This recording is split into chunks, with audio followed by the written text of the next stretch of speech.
أعلنت الرئاسة الجزائرية اليوم الأربعاء أن الرئيس الجزائري عبد المجيد تبون شرع في زيارة رسمية إلى تركيا لترأس أول اجتماع لمجلس التعاون الاستراتيجي الجزائري التركي.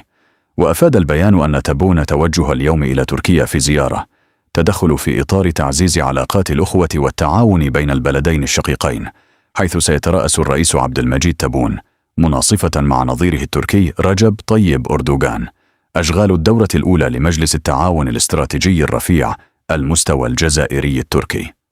وكان في استقبال تبون لدى نزوله من الطائرة الرئاسية نظيره التركي أردوغان، حيث خص باستقبال رسمي في المطار. وشهدت العلاقات بين الجزائر وتركيا خلال السنوات الأخيرة زخما قويا وتطورا لافتا من خلال تكثيف الحوار السياسي وتعزيز الشراكة في كافة المجالات. وقام تبون بزيارة دولة إلى تركيا في مايو 2022 شكلت لبنة جديدة في تاريخ العلاقات بين البلدين، حيث تميزت بالتوقيع على العديد من الاتفاقات ومذكرات التفاهم التي تخص قطاعات حيوية كالطاقة والمناجم والمالية والصناعة، إلى جانب العلوم والتكنولوجيا والابتكار.